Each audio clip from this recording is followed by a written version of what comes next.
Mill-Unjoni Ewropea llum, l-Unjoni Ewropea u l-Istati Uniti jkomplu l-kooperazzjoni kummerċjali u teknoloġika bejnietom.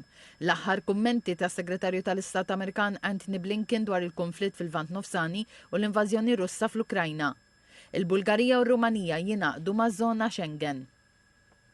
L-Unjoni Ewropea u l-Istati Uniti kellhom is-sitt laqgħa tal-Kunsill tal-Kummerċ u t-Teknoloġija f'laqgħa f'Luvan il-Belġju iż-żewġ naħat qablu fuq il-ħidma li ilha għaddejja iktar minn sentejn bejniethom f'dan il-qasam. Il-Kunsill tal-Kummerċ u t-Teknoloġija u forum ewlieni għal kooperazzjoni mill-qrib dwar kwistjonijiet transatlantiċi ta' kummerċ u teknoloġija. Il-Kummissjoni Ewropea kienet rappreżentata mill-Viċi Presidenti Eżekuttivi Margrethe Vestager u Valdis Dombrovskis flimkien mal-Kummissarju Thierry Breton. Min-naħa tal-Istati Uniti kien hemm is-Segretarju tal-Istat Amerikan Antony Blinken. Il-laqgħa saret f'kuntest ġeopolitiku diffiċli, inkluż il-gwerra u l-invażjoni Russa fl-Ukrajna u l-pressjonijiet ekonomiċi globali. We can actually talk with one another about the things that occupy us. And what has been really important is some of the things that we have learned from our US counterparts to put in motion what we think about when it comes to economic security. We've had discussions about export controls. We have discussions about how to deal forward-looking when it comes to legacy technology on semiconductors. The US is conveying a survey that is mandatory. We have a voluntary one. We will compare notes in order to take measures forward to make our supply chains resilient.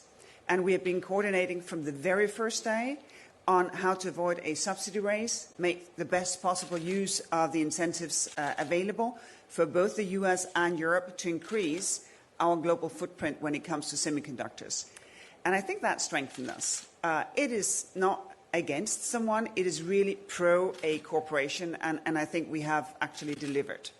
Intant, matul il-konferenza, l-ġurnalisti preżenti ħadu l-okkażjoni li jsaqsu l-Segretarju tal-Istat Amerikan Antony Blinken dwar l-aħħar żviluppi fil-Vant Nofsani fl-isfond tal-pożizzjoni li qed tieħu l-Istati Uniti.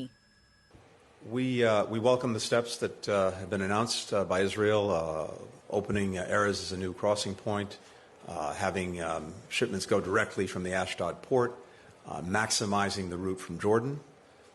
These are positive developments, but the real test is results, and that's what we're looking to see in the coming days and in the coming weeks.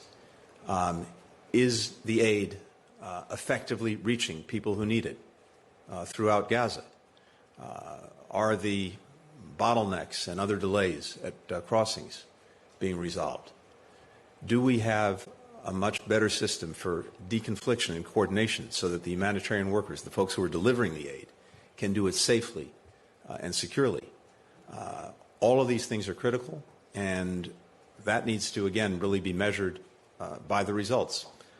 And some of the measures that we're looking to include things like the number of trucks that are actually getting in on a sustained basis, and not just getting in, but then getting around, the aid being distributed throughout Gaza, including, critically, northern Gaza.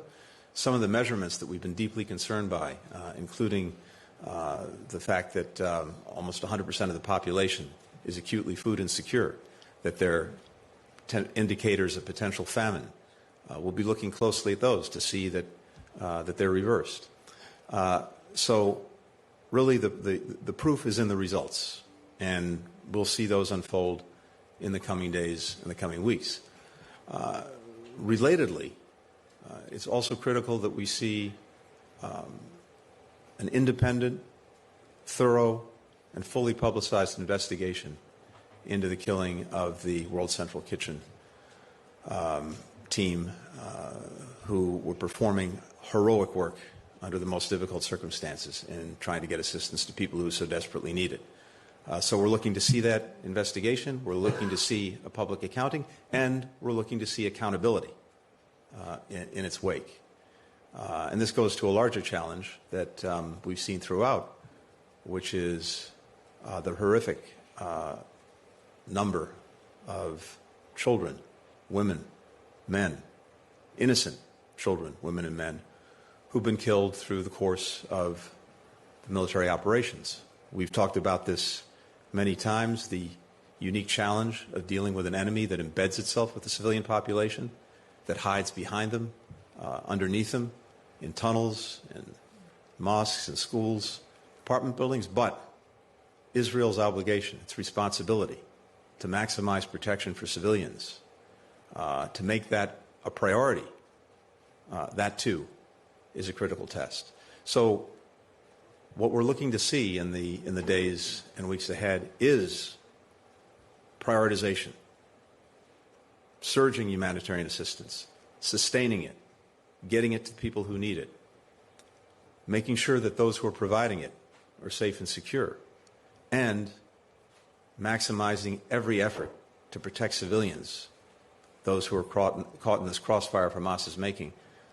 We just can't have so many people caught in that crossfire, killed, injured, going forward. Blinken kien mistoqsi wkoll dwar x'jista' jsir fl-Ukrajna hekk kif l-invażjoni Russa tibqa' tiżdied u wkoll kif l-intensità tal-attakk Russu fuq l-Ukrajna qed tiżdied għalli l-Istati Membri Ewropej qed jikkontribwixxu daqs l-Istati Uniti għad-difiża tal-Ukrajna. First is the urgent, and the urgent is making sure that Ukraine gets what it needs now to deal with the ongoing Russian aggression. And there we had a lot of focus during the NATO meetings over the last couple of days on the efforts that we're all engaged in to make sure that that happens, that they have the munitions, that they have the artillery, that they have the air defense systems they need, as well as the funding that goes with that. For the United States, that means the urgent necessity of passing the President's supplementary budget request. This is the most urgent thing that we can do. And it bears repeating. It's profoundly in the U.S. national interest to do it, because even as there's an aggression against Ukraine and against its people, there's also an aggression against the basic principles that underlie the international system and that help promote peace and stability around the world. Principles like you can't simply go in and redraw the borders of your neighboring country by force or take it over or try to dictate its future, because if we let that go unchecked, then it's going to be open season for would-be aggressors anywhere around the world, and that's going to be bad for the United States. But second, the money that is in the supplemental budget request, virtually all of it, when it comes to support for Ukraine's military, is going to be spent in the United States, which will build up our own defense industrial base, provide more good jobs for our workers. Europeans have made similar investments. And again, I want to underscore something we've said from the outset. When it comes to burden sharing, something that has long been discussed and debated in various challenges around the world, when it comes to Ukraine, this is probably the best example of burden sharing that we've seen. For everything the United States has done, and it's been significant, our partners in Europe and beyond have done even more in terms of military support, economic support, humanitarian assistance, caring for refugees, you name it. So that's one piece. The second piece, though, is the longer term. And here the question is, how can we make sure that Ukraine is able to develop over the coming years a military that can be an effective deterrent against future aggression and can defend Ukraine if that aggression comes nonetheless? And as well, how can we make sure that Ukraine stands strong economically with more private sector investment going in, and democratically as it moves towards the EU and undertakes the necessary reforms? For the military piece, we have 30 countries now that are negotiating or have already negotiated bilateral agreements with Ukraine to help them build this future force. Some of those will come with some funding. Similarly, we're looking at NATO, and this is what we'll be doing at the NATO summit in July in Washington, at NATO's role in helping Ukraine build this future force, which also will be critical for its eventual membership in NATO. Now, how all of this is funded, through which mechanisms, and by whom, all of that is being very actively discussed, and we'll continue those discussions as we head into the NATO summit. But the bottom line is, yes, it's good to have a sustained source of funding, and when divided among so many countries, over time, it's significantly less than the monies that we've had to put in on an emergency basis these past 2 years. And it will get Ukraine to a point in the coming years where it will stand strongly on its own 2 feet, militarily, economically, democratically. That's the goal. That's the best possible answer to Putin's aggression.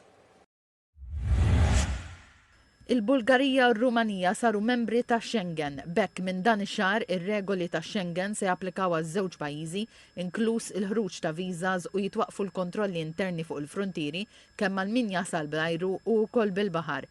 Il-Kummissjoni Ewropea qalet li tilqab b'sodisfazzjon din il-kisba li ġiet wara d-deċiżjoni tal-Kunsill tal-Ministri Ewropej f'Diċembru li għadda. Qalet li bekk iż-żona Schengen twessat u l-ikbar żona dinja komuni mingħajr kontrolli fuq il-frontieri interni.